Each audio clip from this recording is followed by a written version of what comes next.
Olá a todo mundo!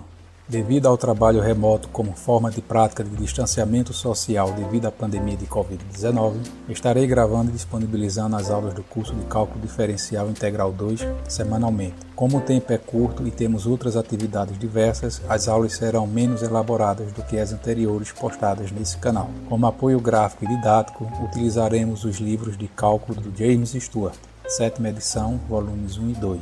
Inicialmente, iremos trabalhar com funções em uma variável, para depois seguirmos para duas variáveis. Então, dando continuidade a partir do cálculo 1, iremos seguir com aplicações da integral e algumas técnicas de integração em aulas posteriores. Sejam bem-vindos e vindas e iniciaremos nosso curso de cálculo 2 aprendendo como calcular volumes por fatiamento.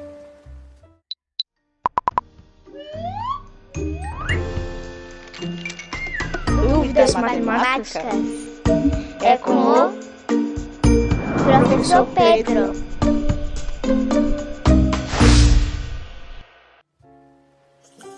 Então, para nos situarmos e dar início a essa aula, vamos lembrar da unidade de volume que vemos no ensino fundamental e médio. Nós temos como unidade de volume um cubo cuja aresta mede a unidade de comprimento que está sendo considerada. Nesse caso aqui, estamos considerando o metro como unidade de comprimento. Então, esse cubo aqui ele tem um volume de 1 metro cúbico. Então, a partir dessa ideia, nós passamos a calcular volume, tentando quantificar quantas unidades de volume existem em certos sólidos. Nesse caso aqui, nós temos um paralelepípedo, onde nós podemos contar 8 cubinhos aqui, sendo cada um cubinho desse a unidade de volume. Então, nós podemos dizer que o volume desse paralelepípedo aqui mede 8 unidades cúbicas de volume. Para um paralelepípedo maior, nós não contamos cada um dos cubinhos aqui para sabermos quantas unidades de volume contém aqui nesse paralelepípedo. Então, o que é que nós fazemos? Nós pegamos o comprimento desse paralelepípedo, que é de 4 unidades, a largura, que é de 2 unidades, e a altura, que é de 3 unidades. E aí nós calculamos esse volume multiplicando comprimento vezes largura vezes altura, dando um total de 24 unidades cúbicas de volume. Digamos que essa seja uma maneira de contar esses cubinhos aqui de uma vez. E é assim que nós aprendemos a calcular volumes lá no ensino básico. Uma observação que eu quero fazer aqui é a seguinte. Quando nós vamos calcular a área, por exemplo, a área dessa superfície aqui, nós consideramos como um quadradinho de lado medindo uma unidade de comprimento como sendo a unidade de área. E aí nós tentamos contar quantas unidades dessa cabem aqui nessa superfície. Então, nesse caso aqui é fácil você contar que nós temos aqui 8 quadradinhos formando essa superfície. Então a área dessa superfície aqui é de 8 unidades quadradas. Só que nós calculamos isso também por produto, pegando o comprimento aqui dessa área, que é de 4 unidades, e pegando aqui a largura dessa área aqui, que é de 2 unidades, e aí nós calculamos essa área multiplicando o comprimento pela largura, dando 8 unidades quadradas de área. E deu em valor o mesmo volume, porque nós temos aqui como altura apenas a unidade. Então nós temos como área 8 unidades de área e como unidade de volume nós temos aqui 8 unidades de volume, ou seja, 8 cubinhos aqui, onde cada um desses representa a unidade de volume. Essa questão de área aqui, ela é interessante porque dessa maneira que nós aprendemos a calcular volume, se você pegar um plano paralelo à base desse paralelepípedo aqui e sair seccionando aqui esse paralelepípedo, você vai obter áreas exatamente iguais à área da base. Então, por isso que nós podemos calcular multiplicando da área da base. Agora perceba que quando eu faço comprimento vezes largura, eu estou calculando área, feito eu fiz aqui. Então, de um modo geral, para calcular o volume do paralelepípedo, nós multiplicamos a área da base vezes a altura, chegando ao volume desse paralelepípedo. Então, lembrando como calculamos volume lá no ensino médio, nós temos aqui o paralelepípedo que nós acabamos de ver, onde nós calculamos multiplicando comprimento vezes largura vezes altura, sendo que o comprimento vezes a largura é a área Então, de um modo geral, esse volume aqui é dado pela área da base vezes a altura. No caso do cilindro aqui, nós temos a fórmula πr² vezes a altura, onde πr² aqui vai me dar a área desse círculo aqui, onde o R é o raio dele. Então, novamente aqui, nós estamos multiplicando a área da base vezes a altura, e esses casos aqui, eles são resumidos aqui nesse cilindro aqui não circular, onde nós temos a área da base vezes a altura aqui, dando o seu volume. Um fato interessante aqui no cálculo do volume desses três sólidos aqui é que se nós pegarmos um plano paralelo à base deles e fazer a intersecção, o resultado será a mesma área da base. Eu vou ilustrar esse caso aqui no GeoGebra.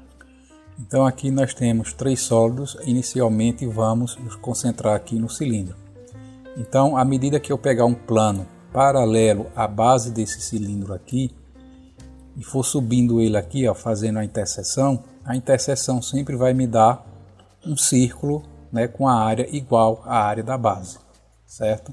Então, por isso, no caso do cilindro aqui, basta nós multiplicarmos a área da base vezes a altura. O mesmo nós não podemos fazer no caso do cone e da esfera aqui, já que quando você altera aqui esse plano, você está alterando a área formada aqui na interseção.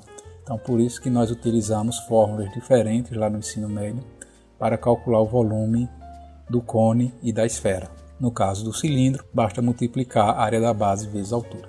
Como nós podemos calcular o volume dessa taça, já que ela não tem a forma nem de um cone, nem de uma esfera, nem de um cilindro? Então, como é que nós vamos determinar, como é que nós poderemos calcular com precisão o volume de um sólido desse tipo? Então, para responder essa pergunta, vamos à ideia básica. Então, antes de tudo, vamos tomar aqui como exemplo um paraboloide circular. Circular porque se você fizer a interseção de um plano perpendicular ao eixo X, que é esse vermelho aqui, a interseção vai ser um círculo, tá? Então agora vamos fazer tipo uma interseção do plano XY com esse paraboloide aqui, certo? É como se a gente estivesse olhando ele de frente com o eixo Z saindo aqui da tela, e aqui nós temos o eixo X e o eixo Y. Dessa maneira aqui, nós temos que a borda do paraboloide, indicada aqui por essa linha preta, nós vamos supor que ela pode ser determinada por uma função contínua f de x. Isso aqui é uma característica que terá que acontecer no método que nós veremos para poder calcular o volume por fatiamento. Então vamos à ideia principal.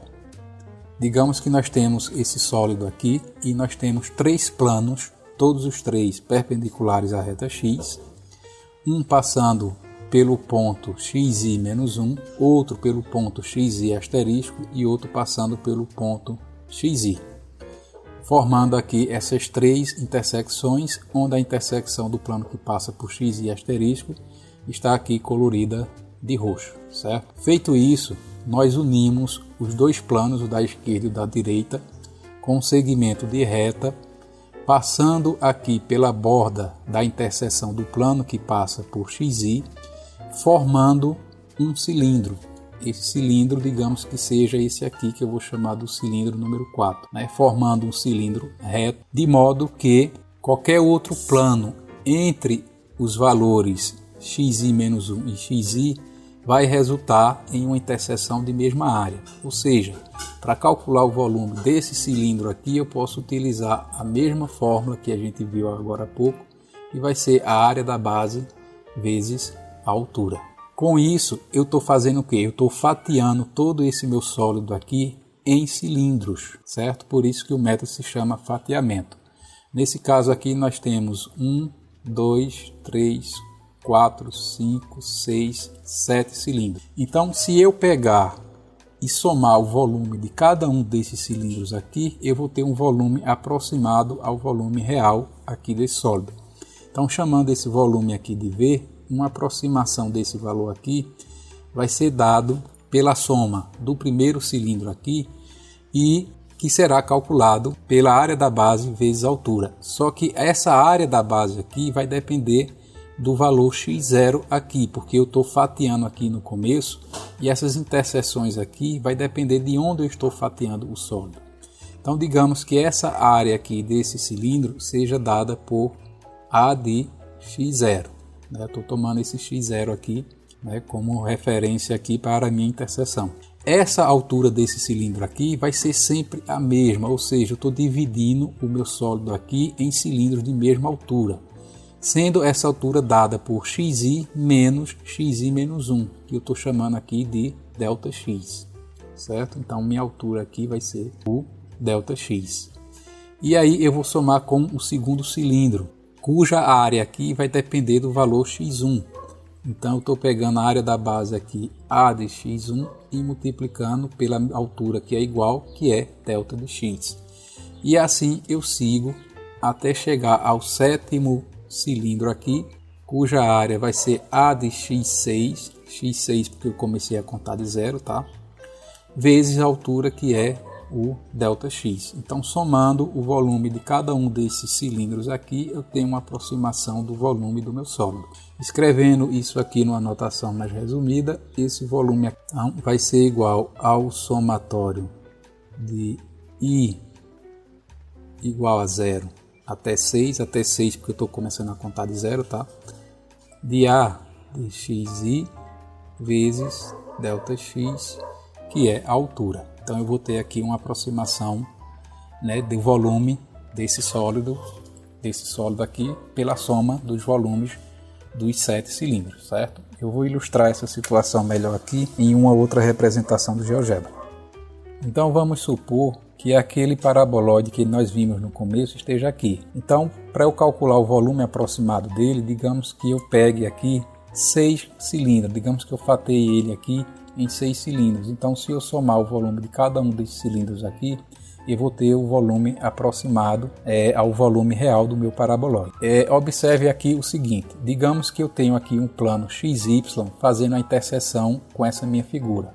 A representação dessa interseção está aqui no plano XY, onde essa linha aqui é a borda do meu sólido. Lembre que eu disse que é importante que essa linha aqui ela possa ser associada a uma função f de x, porque para cada valor de x aqui, eu vou ter o valor da minha função aqui, que vai me dar a altura desse retângulo aqui, que na verdade é o raio do cilindro aqui. Então, olhando aqui essa altura, ela vai me dar o raio do segundo cilindro aqui, ó. A gente pode ver isso nessa animação, certo? Essa altura que a função me dá aqui, de x até ela aqui, é exatamente o raio desse meu segundo cilindro aqui, ó, certo? E por que eu preciso disso? Porque tendo esse raio aqui, eu posso calcular a área da base do meu cilindro, que é π vezes r ao quadrado, onde esse r é o raio. Então, se eu tenho um raio em função de x, eu vou conseguir calcular aqui essas áreas em função de x. Agora, antes de sair dessa animação, eu queria que vocês percebessem o seguinte. Se eu tenho 6 cilindros aqui, eu tenho uma certa aproximação do volume do meu paraboloide. Mas se aumentar o número de cilindros para 21, por exemplo, observe que eu vou ter uma aproximação melhor ainda do volume do paraboloide. Se aumentar a quantidade de cilindros aqui para 50, por exemplo, a aproximação fica bem melhor e com certeza aqui o erro em relação ao volume real será bem menor. E observem também que o ΔX, que é a altura de cada cilindro desse aqui, vai diminuindo e eu posso inclusive tender isso aqui para zero. Certo? Então, ó, voltando aqui para a ideia que a gente construiu, então escrevendo essa fórmula aqui de uma maneira mais geral, eu tenho que o volume será aproximadamente igual ao somatório de I igual a 0 até N, onde esse N aqui vai ser o número de cilindros em que eu vou dividir aqui, vai ser o número de fatiamentos que eu vou fatiar o meu sólido, de A de xi, que vai me dar a área da base de cada um dos cilindros, vezes ΔX, que é a altura. Então, de uma maneira geral, eu tenho essa aproximação e a gente acabou de ver na animação anterior que se eu aumentar esse N aqui, eu tenho uma aproximação melhor do volume, certo? Então, com isso, eu posso dizer que esse volume vai ser exatamente igual se eu tomar o limite desse N aqui tendendo ao infinito do somatório de I igual a 0 até N de A de x e ΔX, certo? Então, se eu tendo o número de fatiamentos aqui para infinito, então eu vou ter o volume exato do meu sólido. Só que se você lembrar lá de cálculo 1, isso aqui está muito parecido com a definição de integral. Então, ó, esse volume aqui ele vai ser dado pela integral de A até B, onde o A ele determina o início do meu sólido aqui da seguinte maneira. É como se eu tivesse aqui um plano perpendicular à reta x passando em A. Então ele está delimitando o meu sólido aqui, ó, certo? E eu tenho um segundo plano perpendicular à reta x passando em B. Então esse plano está delimitando aqui, ó, o meu sólido. Então o meu sólido está entre os planos que passam por A e por B na reta x perpendicular a x. Certo? Então por isso que o intervalo de integração ele fica de A até B.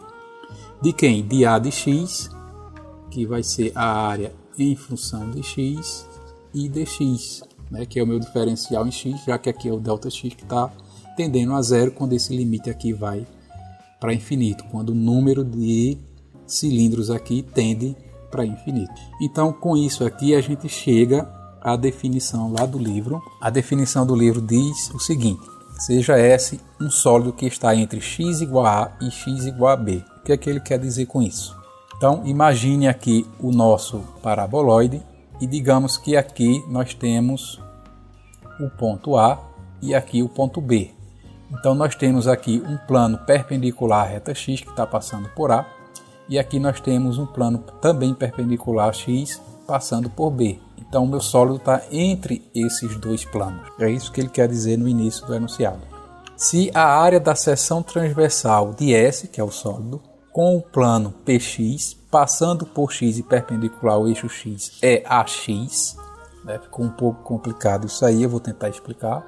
Ele quer dizer o seguinte, ó, nosso sólido é o S, né? É o paraboloide aqui, certo? E o plano PX é esse plano aqui, que é perpendicular à reta x e está passando por um valor de x aqui, ó, entre A e entre B, ó, certo? Entre A e entre B. Então, observe que à medida que eu mexo esse plano aqui, eu tenho a interseção com o meu sólido que vai me dar uma área em função desse x aqui. Quando eu diminuo o meu x, a área diminui, ó. Quando eu aumento o meu x, minha área aumenta. Então, essa área de interseção desse plano com o meu sólido aí vai estar em função de x. Por isso que vai ser A de x. Que é o que ele diz aqui no enunciado, né? Onde A é uma função contínua. Essa função tem que ser contínua para a gente conseguir integrar ela e obter o volume exato, certo? Então, o volume é dado, né, pela fórmula que nós acabamos de construir, pela integral de A até B, de A de x dx. Mas aí você pode me perguntar se essa fórmula aí vai ser sempre essa integral em função de x. A resposta é não, ela pode ser também em função de y, depende da sua figura se ela estiver centrada no eixo y. Nesse caso aí, a fórmula ela vai ficar sendo a integral de AB de A de y dy. Né? Para ilustrar esse caso aqui, tem essa figura onde a gente tem um paraboloide agora centrado na reta y. Então nós temos um plano aqui perpendicular a y, que quando nós movemos esse plano aqui, a área de interseção aqui vai ser em função de y, então vai ser A de y, certo? Então tem também aí esse caso da fórmula ser em função de y. Então com isso vamos a alguns exemplos para ilustrar esse método. Então nesse primeiro exemplo aqui pede-se para encontrar o volume do sólido obtido pela rotação em torno do eixo x da região sob a curva y igual a raiz de x de 0 a 1. Para responder esses tipos de questões, é sempre bom fazermos um esboço gráfico ou se utilizar de algum software gráfico, de algum recurso gráfico, para entendermos melhor a questão e aplicarmos o método de forma correta. Nesse exemplo aqui, nós temos a curva raiz de x de 0 até 1, né? E a questão diz que a gente deve considerar a área sobre essa curva aqui e rotacionar ela em torno do eixo x, formando aqui esse sólido. Certo? Então, para calcular o volume desse sólido, nós vamos utilizar a fórmula que acabamos de ver, onde o volume vai ser igual à integral de A até B da área em função de x dx. Já adiantando aqui, esse intervalo de integração está bem claro aqui, que vai de 0 até 1, foi dado na questão. Falta agora nós determinarmos essa área aqui em função de x. Né? Então imagina um plano aqui perpendicular a x, seccionando o nosso sólido, dando aqui uma área que é uma circunferência. Lembrando que a área do círculo é dada por π vezes o raio ao quadrado. Então isso aqui é π vezes. Observe o seguinte, ó, que à medida que você vai passando aqui um plano perpendicular a x, então para cada valorzinho de x aqui, você vai ter um raio correspondente, certo? Você vai ter um raio correspondente. Esse raio é exatamente essa linha vermelha aqui, ó. Então o comprimento disso aqui, que pode ser dado aqui pela minha função r de x, corresponde a exatamente esse raio aqui. Então o meu raio aqui nesse caso vai ser raiz de x. Então eu tenho aqui raiz de x ao quadrado. Raiz de x ao quadrado é o próprio x. Então eu fico com π vezes x. E aí eu acabei de obter a minha área aqui em função de x, que é π vezes x. Então substituindo aqui na integral, eu tenho π vezes x dx. Então vamos agora calcular essa integral. Π é uma constante, eu vou deixar aqui fora. A primitiva de x é x ao quadrado sobre 2, de 0 até 1.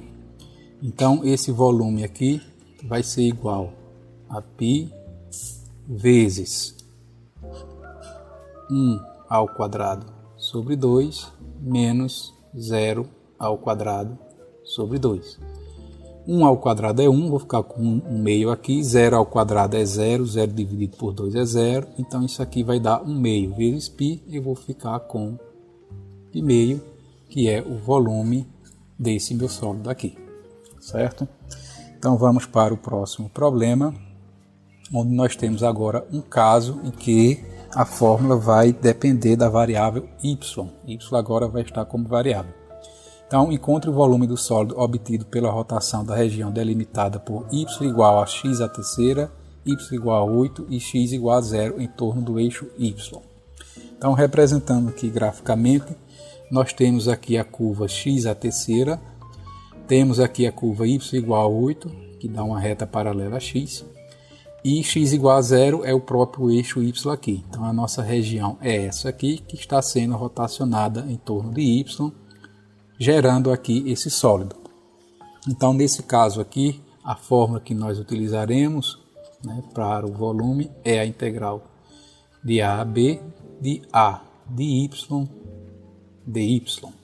É fácil perceber que nós estamos trabalhando sendo o y a variável quando nós fazemos aqui a interseção do plano com o sólido.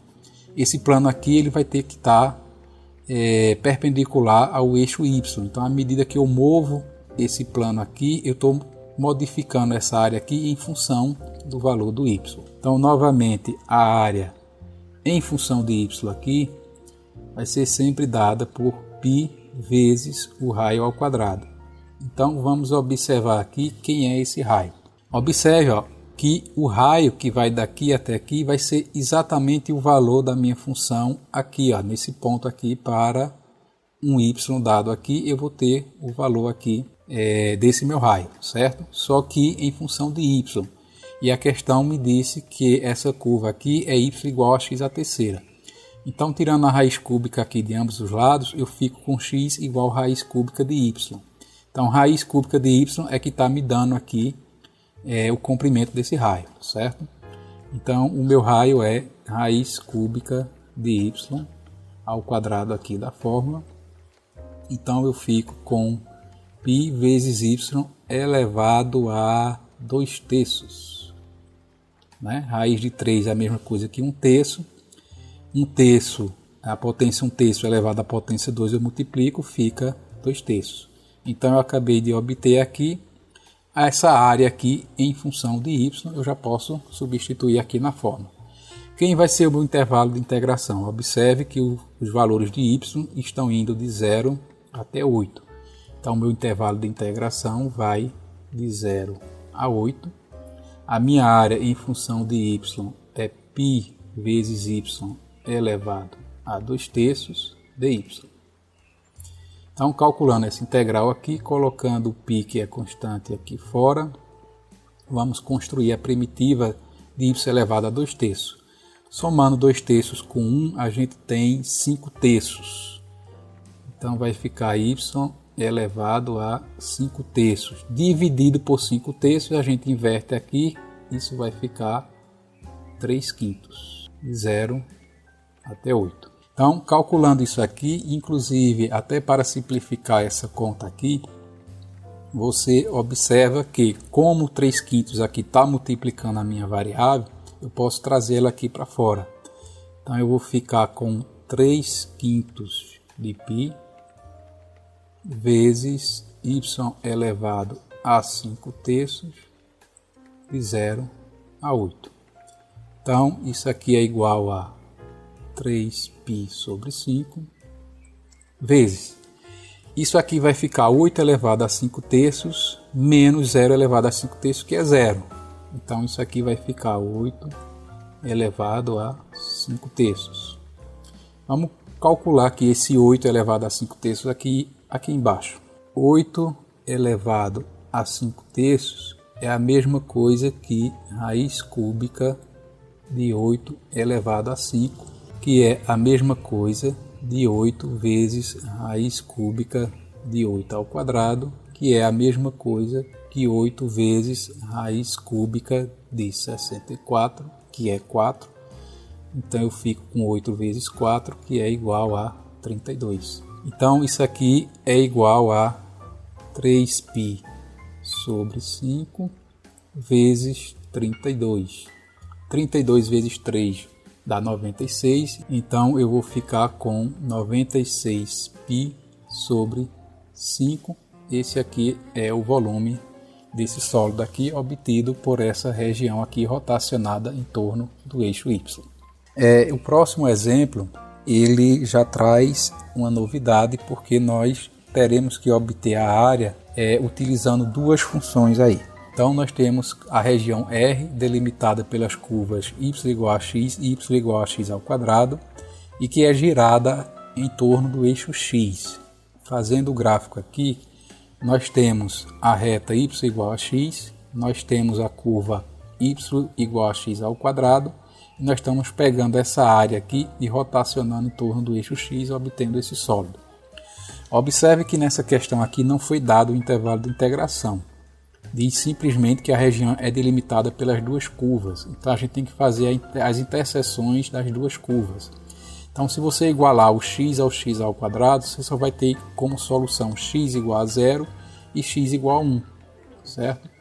Então, essas duas funções elas se encontram no ponto 0, 0 e no ponto 1, 1, formando essa área aqui. Então, eu já sei que meu intervalo de integração vai ser de 0 até 1. Então, resta aqui para a gente, eu vou escrever aqui, no intervalo de integração vai de 0 até 1. Então resta aqui nós obtermos aqui essa área aqui em função de x. Rotacionando essa área aqui em torno de x, nós ficamos com uma forma parecida com um cone, só que ele é oco e a parede dele aqui dentro é curva. Então, fazendo a interseção de um plano perpendicular a x aqui, nós não temos mais um círculo, e sim um anel. E como é que a gente calcula a área desse anel? O que é que a gente faz?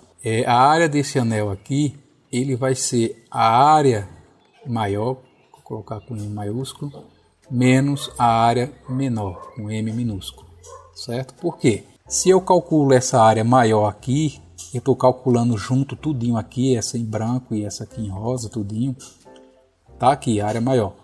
E se eu calculo essa área menor aqui, que é essa parte em branco, que está aqui a área menor, e subtrai uma da outra, eu vou ficar só com a área do anel. Então, por isso que a gente calcula as duas áreas e subtrai uma da outra. Então, a área maior vai ser dado por π vezes o raio maior ao quadrado. E a área menor vai ser dada por π vezes o raio menor ao quadrado. Então, isso é igual a π vezes raio maior ao quadrado menos raio menor ao quadrado. Certo? Então, é assim que a gente calcula a área desse anel aqui. Então aqui, para obter essa área em função de x, né, já que a gente está rotacionando aqui em torno de x, e se você observar o plano aqui vai estar em função de x, então basta a gente olhar que é um raio maior, que é um raio maior. Então, ó, se você pegar aqui do centro para cima, você vê que o raio maior está sendo delimitado pela essa curva aqui, que é y igual a x. Então meu raio maior é x. Já vou substituir aqui, ó. Meu raio maior é x ao quadrado. Menos. Meu raio menor está indo daqui até aqui, ó. Então ele está sendo delimitado pela curva de baixo aqui, ó, que é essa, x ao quadrado.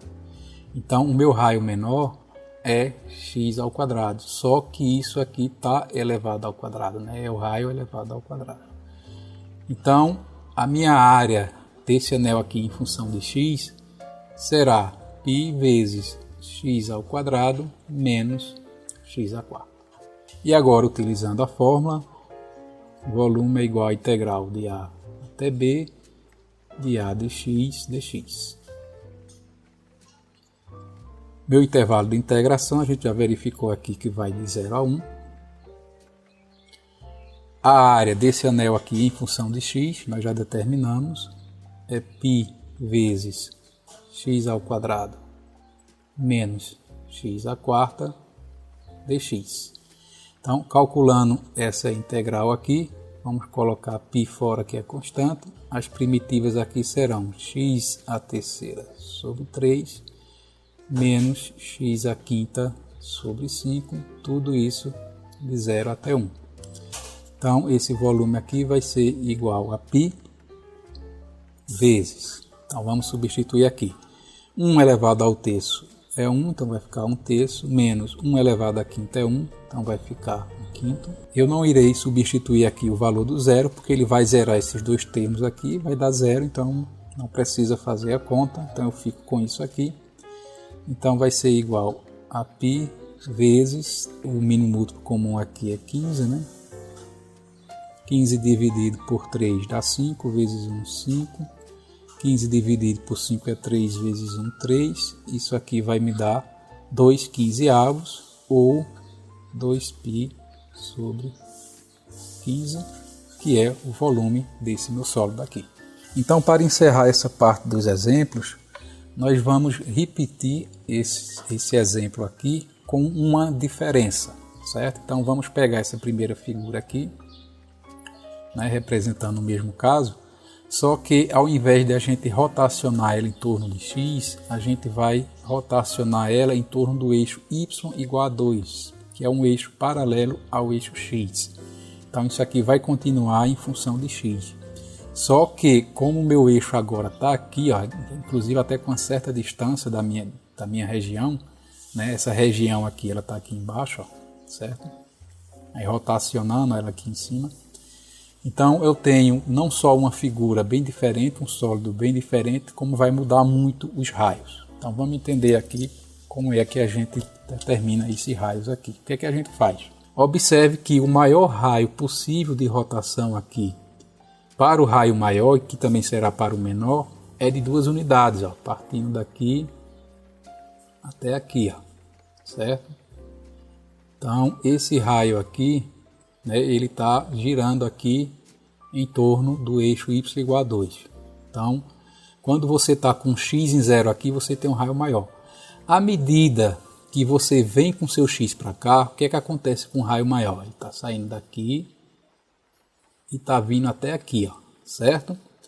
Então, esse pedacinho que está faltando aqui, ó, ele é exatamente o valor dessa minha função de baixo aqui, ó, certo? Então, o meu raio maior ele vai ser 2 unidades, tá aqui, subtraído desse pedacinho aqui, que é o valor da minha função de baixo, ó, que é quem? X ao quadrado, tá aqui, ó, certo? Então, à medida que eu vou puxando o meu plano de interseção para cá, o meu raio vai sendo diminuído pela função de baixo, que é x ao quadrado. Então, por isso que o meu raio maior é 2 menos x ao quadrado. Vamos olhar agora o menor. E vamos olhar agora para o raio menor. O raio menor, ele também chega ao valor máximo aqui de 2. Né? As duas curvas se encontram no ponto 0, 0. Então o raio menor aqui ele também é igual ao maior, é 2. Certo? Só que à medida que eu vou puxando o plano de interseção para cá, o que acontece com o meu raio menor? Ele sai daqui e vem exatamente até aqui, ó. Ele está sendo diminuído, esse pedaço aqui, ó, da minha função de dentro. Esse pedaço que está faltando aqui é exatamente o valor da minha função de dentro, ó, certo? Essa daqui, que é x. Então, o que acontece? O meu raio, ele é 2 ao todo, né? O maior valor dele aqui no ponto 0 é 2. E à medida que eu vou puxando meu plano de interseção, ele está sendo diminuído pela curva y igual a x. Então, 2 menos x vai me dar o raio menor. Então, veja o seguinte, lembrem-se que a área em função de x aqui, ela é igual a π vezes o quadrado do raio maior menos o quadrado do raio menor. Então, isso aqui vai ser igual. Quem é o raio maior? 2 menos x ao quadrado, menos. Quem é o raio menor? 2 menos x ao quadrado, certo? Então, desenvolvendo isso aqui, ó, a gente vai ter 4 menos 4x ao quadrado mais x a quarta. Desenvolvendo isso aqui, já fazendo o jogo de sinal, eu vou ficar com menos 4 mais 4x menos x ao quadrado, certo? Isso aqui é igual a x à quarta, né? Aqui eu tenho menos x ao quadrado menos 4x, que vai dar menos 5x ao quadrado. Aqui eu tenho só termo linear, eu só tenho 4x, né? Então mais 4x. E esse menos 4 com esse 4 aqui vai zerar. E aqui eu obtive a minha área em função de π. Só que tem um detalhe, aqui eu esqueci de multiplicar por π, que está fora, né? E aqui também, certo? Faltou esse detalhe. Então eu obtive aqui a minha área, a área desse anel aqui em função de x, né? Considerando esses raios aqui. Então, utilizando a fórmula, o volume aqui vai ser a integral que vai de 0 a 1, a gente já viu o intervalo de integração, de 0 a 1, de π vezes isso tudo aqui, que é a área em função de x, que é 4, menos 5x ao quadrado, mais 4x dx. Então isso aqui é igual, vamos deixar o π, que é constante, fora, e vamos fazer as primitivas aqui, que vai ficar x à quinta sobre 5, menos 5x à terceira sobre 3, mais aqui vai ficar 4x ao quadrado sobre 2. Então, já dividindo 4 por 2, isso aqui vai ficar 2x ao quadrado. Tudo isso de 0 até 1. Então, isso aqui vai ser igual a π vezes. Substituindo o 1 à quinta é 1, então vou ficar com 1 quinto, menos 1 à terceira é 1 vezes 5, então vou ficar com uns 5 terços, mais 2. Não vou substituir o zero, porque vai zerar os 3 termos aqui, então não vai influenciar em nada. Então a conta vai ficar assim. Então o volume vai ser igual a π vezes, o mínimo aqui de novo será 15. 15 por 5 é 3 vezes 1, 3. 15 por 3 é 5 vezes 5, 25. 15 por 1 é 15 vezes 2, 30. Então, isso aqui vai dar 30 menos 25, 5 com mais 3, 8. Vai dar 8 quinzeavos. Ou 8π sobre 15, que é o volume desse sólido aqui, certo? Então, com esse exemplo aí, eu encerro essa explicação dessa parte do assunto, do cálculo de volume por fatiamento, fazendo a seguinte ressalva.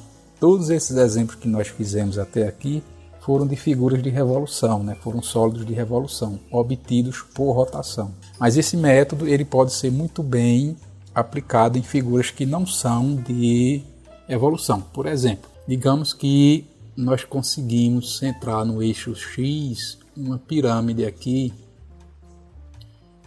de base quadrada, digamos, né? E aqui a gente está saindo com o eixo X.